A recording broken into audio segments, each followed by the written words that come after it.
ngapain sih malam-malam? Bukannya itu Pak Mali ya?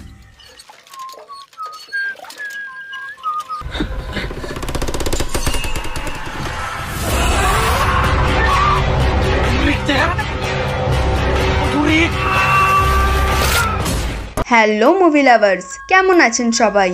আশা করছি ভালো আছেন।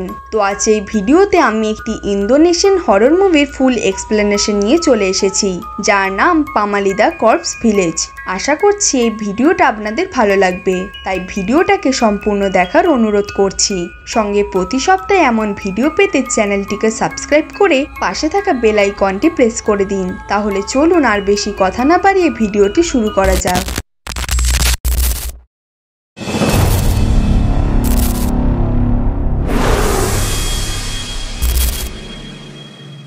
তো মুভিটির শুরুতে আমরা উজান নামের এক ব্যক্তিকে কবরস্থানের মধ্যে একটি লাশকে দাফন করতে দেখি।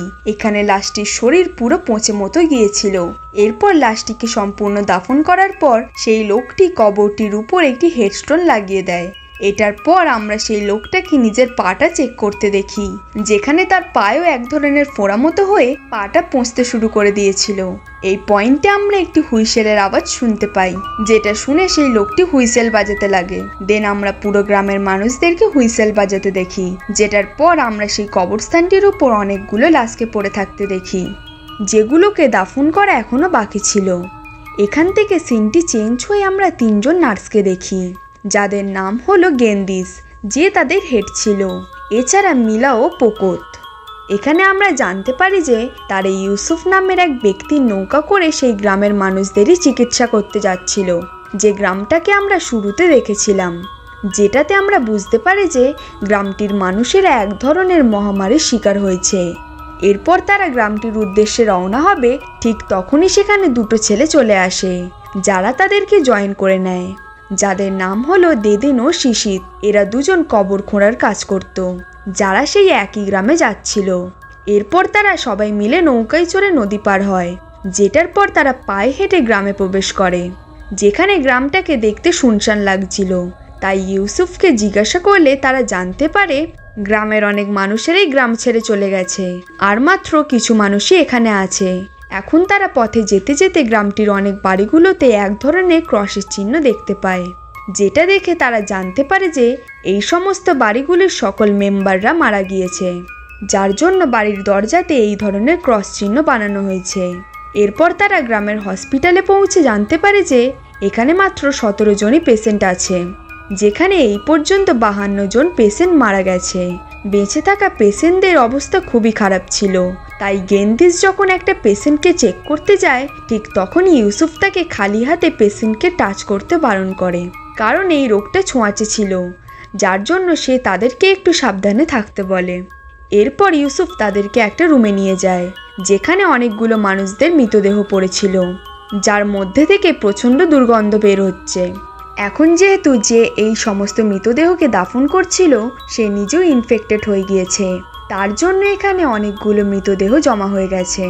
এছাড়া এই জন্যই শিশিত ও দেদেনকে গ্রামে ডাকা হয়েছিল, যাতে তারা এই সমস্ত লাশগুলোকে দাফন করতে পারে। এরপর ইউসুফ সেই 3 জন নার্সকে তাদের রুম দেখায়, যেটার পর সে বাকি দুজনকেও কবরস্থানের পাশে তাদের রুমে পাঠিয়ে দেয়, যেখানে নেটওয়ার্ক পর্যন্ত ছিল না। এরপর রুমটিতে ঢোকার পর শিশিত সেখানে একটা বই পড়ে থাকতে দেখে, যার মধ্যে সমস্ত রুলসগুলো লেখা ছিল যে কিভাবে এই মৃতদেহকে দাফন করতে হবে। এছাড়া বইটির পিছনে একটা নোটও লেখা ছিল, যেটাকে তারা বেশি গুরুত্ব দেয় না এবং সেখানেই রেখে দেয়। এখন সেই মুহূর্তে সেখানে দেদেন একটা রেজিস্টার পায়, যেটা পড়ে তারা জানতে পারে এই সমস্ত মানুষগুলো 3 দিন আগেই মারা গেছে। এরপর আমরা পোকতকে দেখতে পাই, যে রুমের মধ্যে ছিল।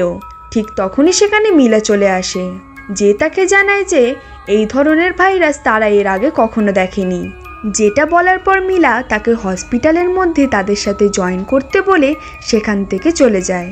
পরের সিন আমরা মিলাকে সেই মৃতদেহ রুমটিতে গিয়ে এক ধরনের মেডিসিন ছড়াতে দেখি, যাতে লাশগুলোর মধ্যে থেকে আসা দুর্গন্ধগুলো একটু কম হয়। কিন্তু তখনই একটা হোয়াইট বল নিজে নিজে তার কাছে চলে আসে, যেটা দেখে সে প্রচণ্ড ভয় পেয়ে যায় এবং দ্রুত সেখান থেকে পালিয়ে যায়। এখন রাতে যখন শিশিত ও দেদেন মৃতদেহগুলোকে দাফন করছিল, ঠিক তখনই তারা একটা হুইসেলের আওয়াজ শুনতে পায়, যেটা শুনে পুরো গ্রামবাসীরাই হুইসেল বাজাতে শুরু করে দেয়, যেটা দেখে তারা দুজন কিছুই বুঝতে পারে না। এখন সেই দিন রাতেই গ্রামের মধ্যে আরও একটা বাড়ির লাস্ট মেম্বার মারা যায়, যার জন্য তারা সেই বডিটাকে নিয়ে যায় এবং গ্রামের একজন ব্যক্তি সেই বাড়ির দরজায় ক্রসের চিহ্ন বানিয়ে দেয়। যেটার পর যখন সে এখান থেকে চলে যাবে ঠিক তখনই সেই বাড়িটির মধ্যে হঠাৎ লাইট জ্বলে উঠতে দেখে। তাই সে যখন বাড়ির ভিতরে গিয়ে এই বিষয়টা চেক করে সে দেখে সব কিছু নর্মালি আছে। ফলে সে যখন বাড়িটা থেকে বেরিয়ে যাবে ঠিক তখনই তার পা লেগে সেখানে থাকা রঙের ডিব্বাটা পড়ে যায়, যার উপর সে কারোর পায়ের ছাপ ফুটে উঠতে দেখে, যেটাতে ক্লিয়ার হয়ে যায় যে সেখানে কেউ তো দাঁড়িয়ে আছে। যেটা দেখার পর সেই ব্যক্তি প্রচণ্ড ভয় পেয়ে যায় এবং সেখান থেকে পালিয়ে যায়। অন্যদিকে সেই সময় পোকত বাথরুমের মধ্যে চান করছিল, তখন বাইরে থেকে কিছু শব্দ ভেসে আসতে শোনে। তাই সে যখন হসপিটালের মধ্যে চেক করতে যায় ঠিক তখনই সেখানে উজান নামের সেই লোকটি, যাকে আমরা মুভিটির শুরুতে দেখেছিলাম, সে পোকতের উপর অ্যাটাক করে দেয়, যেটার পরে সে নিজে নিজেই মাটিতে পড়ে গিয়ে মাথা ফেটে মারা যায়। সেই মুহূর্তে সেখানেও মিলা চলে আসে, যে বিষয়টা দেখতে পেয়ে সে পোকতকে সামলে নেয়। পরের সিনে আমরা গেন্দিসকে দেখতে পাই। সে যখন নামাজ পড়ছিল ঠিক তখনই তার পিছনে আমরা জানালার বাইরে একটা মৃতদেহকে অদ্ভুতভাবে তার মাথা ঠুকতে দেখি। যেখানে গেন্দিস যখন জানালার দিকে তাকায় তখন সেখানে কেউই ছিল না। এরপর গেন্দিস যখন তার নামাজের কাপড় খুলছিল ঠিক তখনই আমরা তার সামনে সেই ঘোস্টলি ফিগারকে দেখতে পাই, যেটা কিছুক্ষণ পরেই আবার পুনরায় গায়েব হয়ে যায়। অন্যদিকে সেই সময় কবরস্থানের মধ্যে সমস্ত মশাল নিজে নিজেই নিভে যায়। যেখানে দেদেন ও শিশির যখন ঘুমাচ্ছিল ঠিক তখনই তাদের রুমের দরজায় কেউ নক করে, যেটা শুনে শিশির ঘুম থেকে উঠে যায়। তাই সে যখন দেদেনকেও ঘুম থেকে তুলে বিষয়টা জানায় তখন দেদেন বলে সে ঘুমের ঘোরে হয়তো স্বপ্ন দেখেছে, কিন্তু তবুও শিশির বাইরে যায়। যেখানে সে মশালগুলোকে নিভে যেতে দেখে সে পুনরায় জ্বালাতে শুরু করে, যার সঙ্গে সঙ্গে আমরা তার পিছনে অনেকগুলো মৃতদেহকে দাঁড়িয়ে থাকতে দেখি। ঠিক তখনই হঠাৎ করে দেদেন তার পিছনে চলে আসে, যেটাতে শিশির প্রচণ্ড ভয় পেয়ে যায়।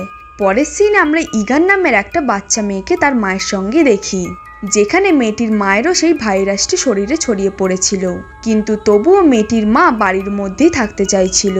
তাই ইগান গেন্দিসের কাছে গিয়ে তার মাকে বাড়িতে গিয়ে একটু দেখে আসার কথা বলে, যেটাতে গেন্দিস মানা করে দেয়, কারণ তারা মাত্র 3 জনই এখানে আছে, যাদের এখানকার পেশেন্টদেরই ট্রিটমেন্ট করতে গিয়ে হিমশিম খেতে হচ্ছে। তাই কারোর বাড়ি গিয়ে পেশেন্ট চেক করাটা তার পক্ষে সম্ভব নয়। যেটা শুনে মিলা তাকে বলে সে তার শিফটের শেষে ইগানের বাড়ি যেতে পারে, যেটাতে গেন্দিস মানা করে দেয়, কিন্তু তবুও মিলা ইগানকে দুপুর করে তার কাছে আসতে বলে। এখন সেই মুহূর্তে সেখানে একটা পেশেন্টের অবস্থা খুব খারাপ হতে শুরু করে দেয়, যেখানে তারা কিছুই করতে পারে না, কারণ তাদের কাছে সমস্ত মেডিসিন শেষ হয়ে গেছে, যার জন্য তাদের হেডকোয়ার্টার থেকে সাপ্লাই আনতে হবে। তাই বাইরে এসে গেন্দিস শিশিরকে বলে ইউসুফকে কল করে বলতে হেডকোয়ার্টার থেকে মেডিসিনগুলো আনার কথা। তখন শিশির তাকে জানায় তার ফোনে নেটওয়ার্ক নেই, তাই জন্য তাকে গ্রামের মধ্যে এদিক ওদিক ঘুরে নেটওয়ার্ক খুঁজতে হবে। এরপর আমরা মিলাকে ইগানের সাথে তার বাড়ি যেতে দেখি, যেখানে পথে যেতে যেতে মিলা ইগানকে ওয়াশরুম যাওয়ার কথা বলে। তাই ইগান তাকে তার একটা বান্ধবীর বাড়ির ওয়াশরুমে যেতে বলে, যেটা এখন পুরোপুরি খালি ছিল। তাই মিলা যখন ওয়াশরুমে যায় তখন ইগান তার বান্ধবীর ড্রয়িংগুলো চেক করতে লাগে। ঠিক তখনই সে তার বান্ধবীর গলার আওয়াজ শুনতে পায়।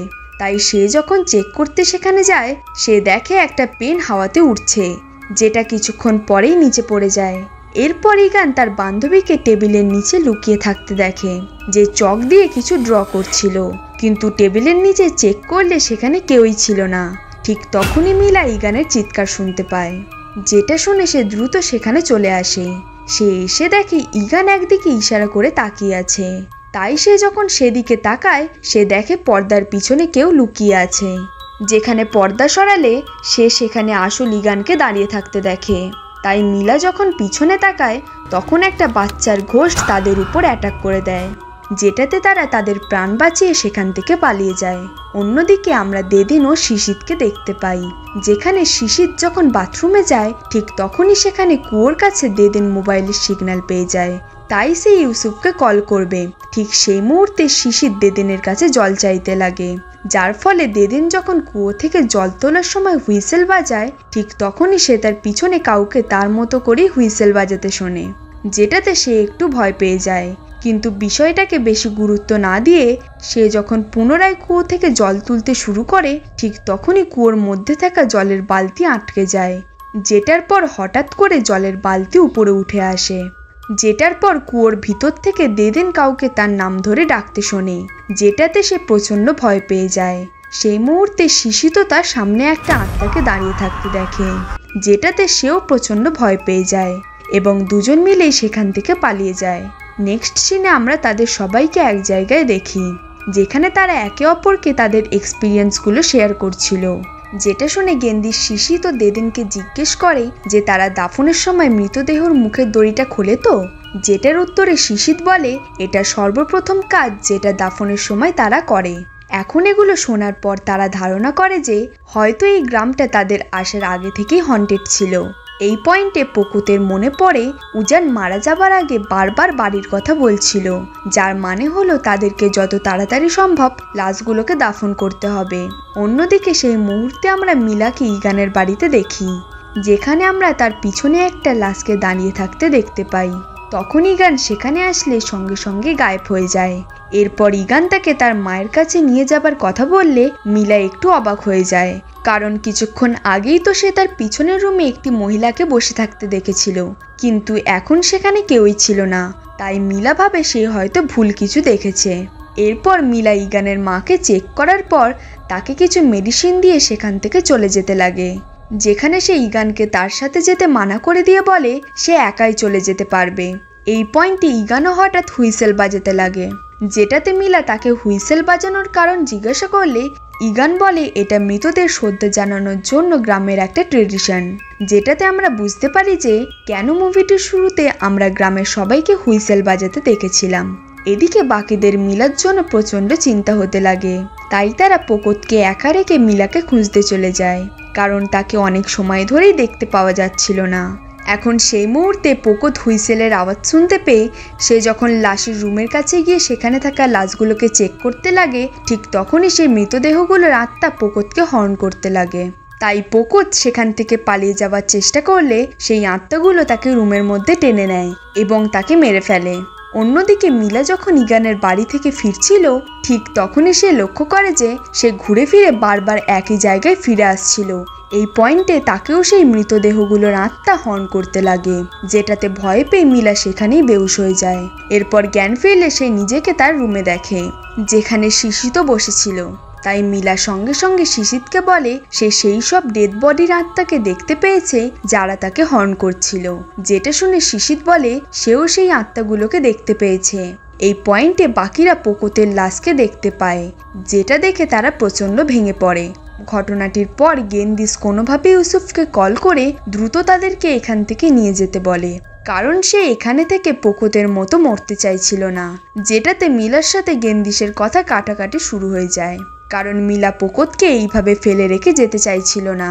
গেন্দিস এখানে মিলাকে পকুতের মৃত্যুর জন্য দোষ দিতে লাগে, যেটার উত্তরে মিলা গেন্দিসকে বলে সেই তো পকুতকে এখানে একা ফেলে রেখে গিয়েছিল। ঠিক তখনই সেখানে দেদেন চলে আসে, যে তাদের জানায় যে ইউসুফ তাকে রিপ্লাই দিয়েছে, যেটাতে সে জানিয়েছে যে তাদেরকে নিয়ে যাওয়ার জন্য সে অলরেডি বেরিয়ে পড়েছে। যেটা শুনে গেন্দিস তার জিনিসপত্র গুছিয়ে নিয়ে ঘাটের উদ্দেশ্যে বেরিয়ে পড়ে। ওইখানে মিলা, দেদেন ও শিশিত সেখানেই থেকে যায়। অন্যদিকে ইগানের মাকেও সেই আত্মাগুলো হর্ন করতে শুরু করে দেয়, যেটার পর সে তাকে মেরে ফেলে। এরপর আমরা পুনরায় দেদেনকে দেখতে পাই, যে জানতে পারে যে সেও এই ভাইরাসের শিকার হয়ে গেছে। তাই সে যখন রুম থেকে বাইরে আসে, সেখানে সে শিশিতকে বসে থাকতে দেখে, আর হঠাৎ করে সেখান থেকে গায়েব হয়ে যায় সে, যেটা দেখে দেদেন ভাবে শিশিত হয়তো সেখান থেকে চলে গেছে। তাই সে যখন পুনরায় ভিতরে যায়, সেখানে সে নিজের মৃতদেহকে পড়ে থাকতে দেখে, যেটা দেখে সে প্রচণ্ড ভয় পেয়ে যায় এবং সেখান থেকে পালিয়ে গিয়ে বাকিদেরকে বিষয়টা জানায়। সঙ্গে সে এটাও বলে যে সেও বাকিদের মতোই ভাইরাসে ইনফেক্ট হয়ে গেছে, তাই সে চায় না যে তারাও তার মতোই ইনফেক্ট হয়ে যাক, যার জন্য তাদের দুজনকে সে দ্রুত এই গ্রাম ছেড়ে চলে যেতে বলে। এখন এই পয়েন্টে সেখানে ইগানও চলে আসে, সে তাদেরকে তার মায়ের মৃত্যুর খবর দেয়। তাই তার মায়ের বডিকে দাফন করার জন্য দেদেন ও শিশিত নিয়ে চলে যায়। এখানে ইগান বলে সে চায় তার মায়ের মৃতদেহকে তার বাবার কবরের মধ্যেই দাফন করতে। তাই দেদেন ও শিশিত তার বাবার কবরটাকে খুঁড়তে শুরু করে দেয়।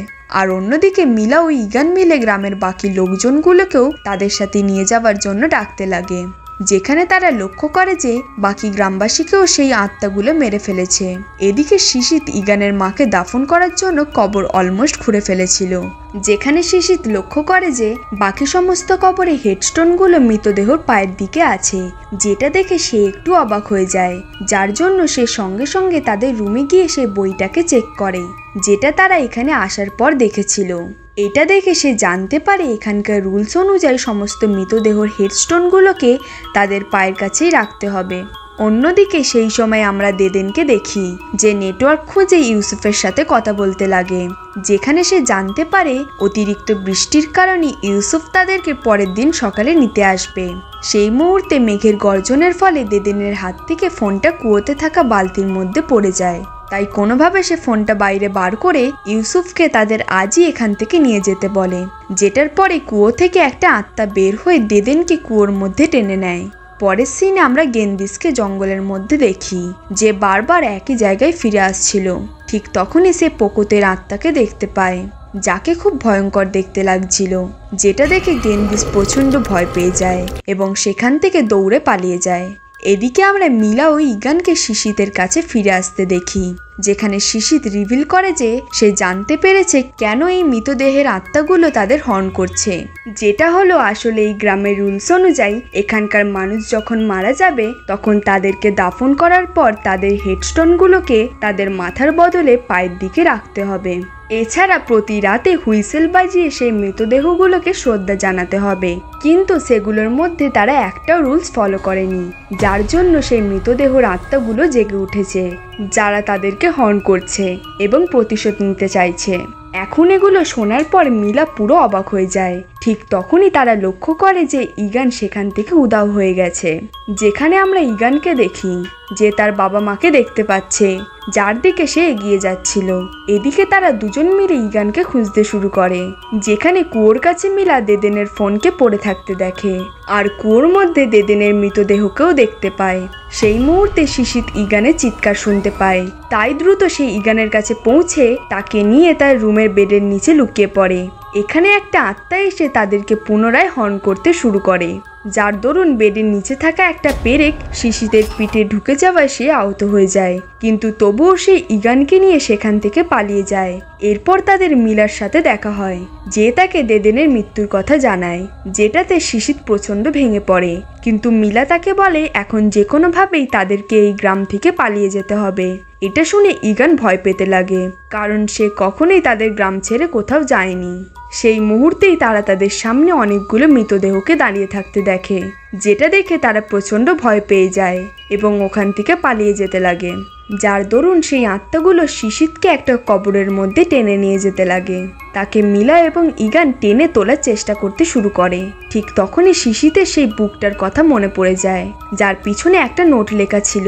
তাই শিশিত তাদেরকে সেই নোটটা পড়তে বলে, যেটা ইগান গিয়ে বইয়ের পিছনে থাকা সেই নোটটা পড়তে শুরু করে দেয়। এখানে পড়াটা কমপ্লিট হবার সঙ্গে সঙ্গে সেই আত্মাগুলো ছাইতে পরিণত হয়ে গায়েব হয়ে যায়, যার দরুন শিশিতের প্রাণ বেঁচে যায়। এরপর ফাইনালি আমরা তাদেরকে পরের দিন সকালে ইউসুফের সঙ্গে সেই গ্রামটা ছেড়ে চলে যেতে দেখি, যেখানে মুভিটির শেষ সিনে আমরা পুনরায় দুজনকে এই গ্রামে কেউ বেঁচে আছে কিনা তার খোঁজ করতে দেখি, যার দরুন তাদের সাথে গেন্দিসের দেখা হয়, যে পুরো পাগল হয়ে গিয়েছিল। আর মুভিটি এখানে শেষ হয়ে যায়। গল্পটি ভালো লাগলে একটা লাইক করে দিন। এরকম আরও মুভির গল্প দেখার জন্য আমাদের চ্যানেলটিকে সাবস্ক্রাইব করুন। দেখা হচ্ছে বন্ধুরা পরের গল্পে।